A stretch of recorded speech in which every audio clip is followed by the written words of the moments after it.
What's up, everybody? So today I'm going to talk about my service truck, my rusty trusty service truck. It's a 2001 Ford F350 dually 4x4. I bought it with like 150,000 miles on it. So basically I have this just for my planners, paperwork and receipts. Don't forget backup camera. Radio is very important. Got to have your tunes and a backup camera so you don't run into people. That's my wife's book. Just clocks me in and clocks me out and does my invoicing.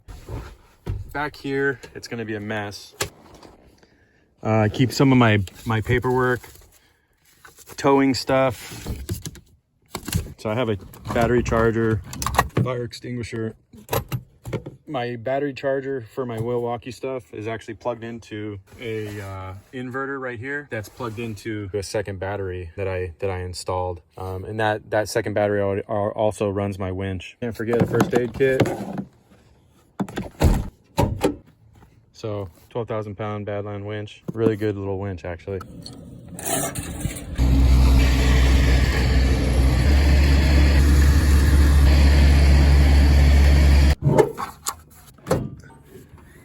I installed this second battery and it runs off of there's an isolator switch to my first battery. All my accessories run off of this battery.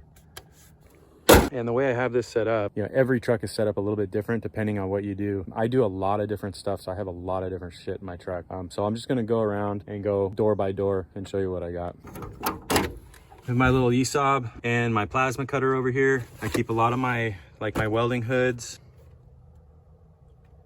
extra regulators, some gloves, and then I've got my welding jacket. Always keep waters on hand, always. And then I've got my TIG torches, and then that's my spool gun. These are all my cables. All my cables for all my welding stuff. All my MIG guns and all my grounds, and an extra bottle of 75-25 back here. This is a canopy for if I'm welding in the sun. I put this thing out. Rubber gloves, towels, compression tester, fuel line, flaring tool, pop rivet gun. This is like my miscellaneous BS drawer. This is a caliper. This is going to be most of my sockets, and it's super heavy, so I have to put these magnets on there to hold it. And then this is just random. These are all my random tools. Screwdrivers, vice grips, electrical, some pens. I mean, my stuff's a mess right now.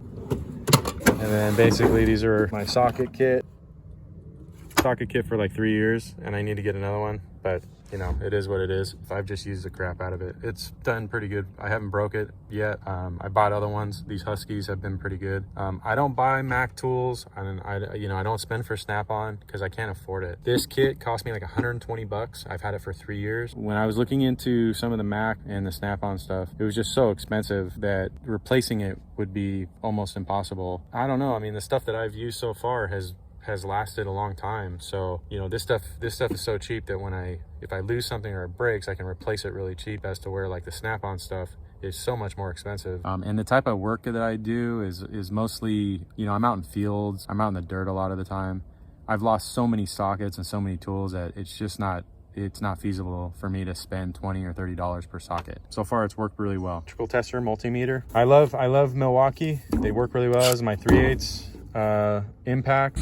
Well, Milwaukee, I think your life is through. My 1/2-inch impact, which is a Harbor Freighter, which works really well. It's an AC 120 volt. You almost always have to have a tap and die set. Machinery that's out in the field and stuff like that, I'm constantly extracting bolts or tapping. I have to retap and stuff like that. So, an extractor kit or a tap and die set, I mean, it's key. You got to have it. Up here, keep all my wrenches, battery tools, little hammer, plunge cutting tool. These are for stainless steel fuel lines. This is for battery cables. This is a bearing pressing kit, magnetic trays, torque wrenches, digital torque wrench, but mostly wrenches in automotive. So this is my electrical box, which is just random. I have all zip ties, wire. I've got, connectors, fuses, relays. I've got testers. This is a diode kit.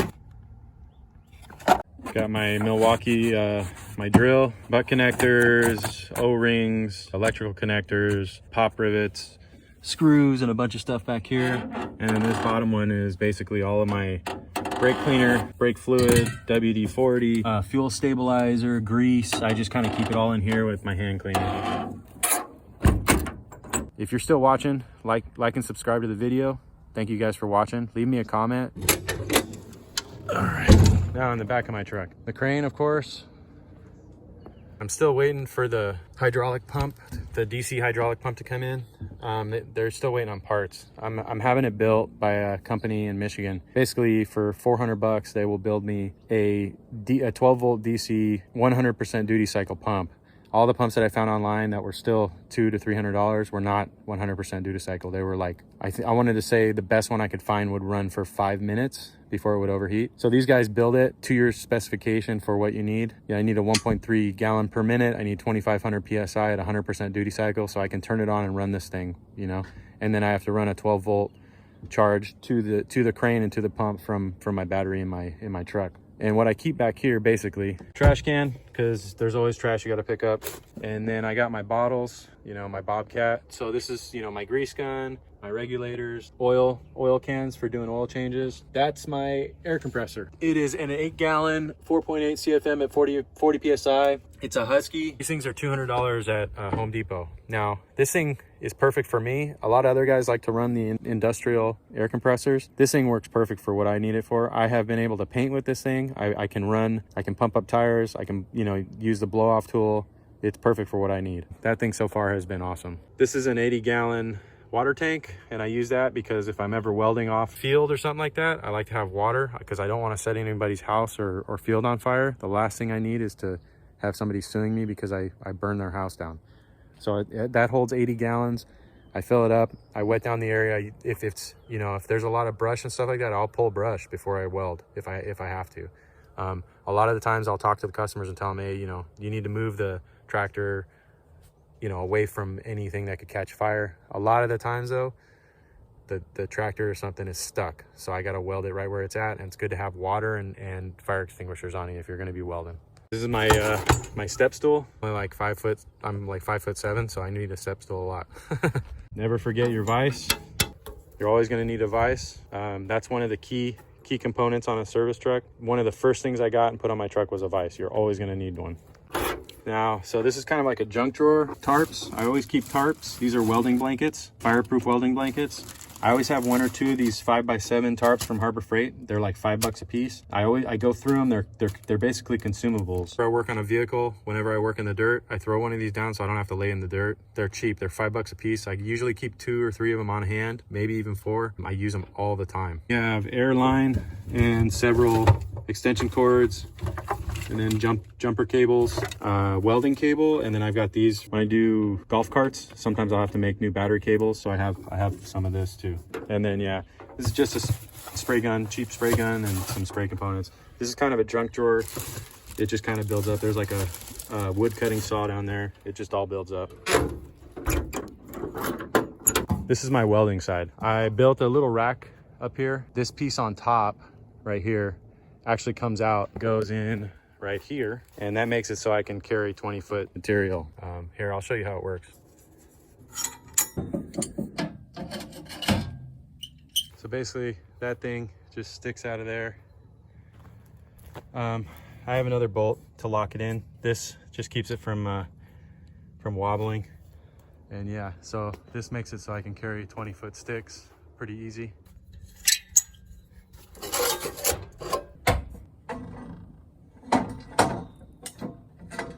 Yeah, so it just sticks up there with a couple bolts, and it's there for when I need it.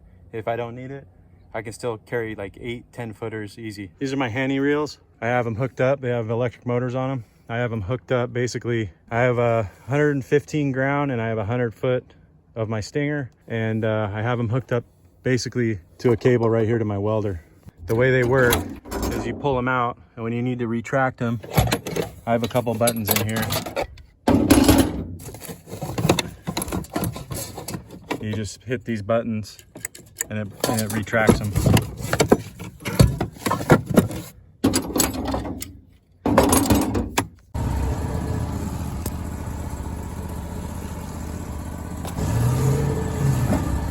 So I just hit this button and it retracts it.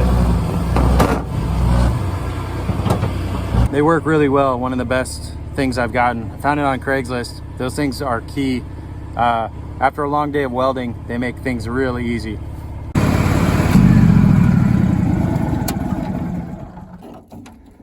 So this is all my welding stuff. Grinders. I keep a battery powered grinder. I have my other DeWalt grinder. All my drilling bits. These are all miscellaneous nuts and bolts. Batteries, bolts, self-tap screws, all of my grinding wheels and stuff like that. Squares, gloves, AC powered drill, chipping hammer. This is also a oxyacetylene torch. Keep all my rods up here, my hole cutting saws, all of my torch cutting equipment, hammers, extra stinger, some hard facing rod, 6013 and 7018. It's pretty much all I ever run. I've got some my hats, and then I got a bunch of wire over here, then some extra steel and stuff like that. Up here I've got my torch heads. I've got lenses and stuff, extra strikers, extra brushes, hacksaw, extra tip, angle finder. This is all my air tools, air gear, tire pressure gauge, extra bolts, grade 8 bolts, and then these are cut-off wheels, chalk, abrasive wheels, extra hinges, kind of like a free-for-all up here.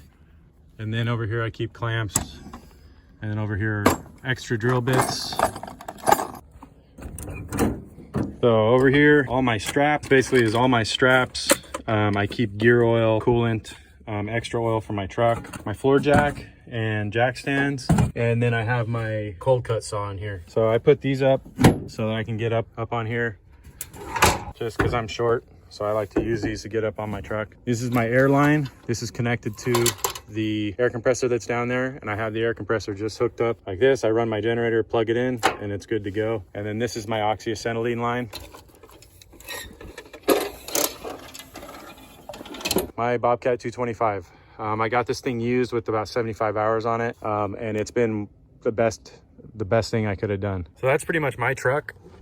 Everybody, like I was saying before, everybody's truck is going to be a little bit different. I really am focusing on the welding and fabrication part of it because that's where my background is. I worked at a fabrication company for 15 years. I ran it. I did a lot of fabrication for the oil fields, and that's what I'm really good at. That's what I like to do. I enjoy doing it. But the automotive, heavy equipment mechanic pays really well, and there's a lot of work for it. So between the two of them, it keeps me busy most of the time. That's why I've got welding and mechanic stuff on here. If you want to build a service truck and you want to be capable of doing more things, you're going to have more space, and you're going to have more tools. The more tools you have, the more capable you are, the more jobs you can take on.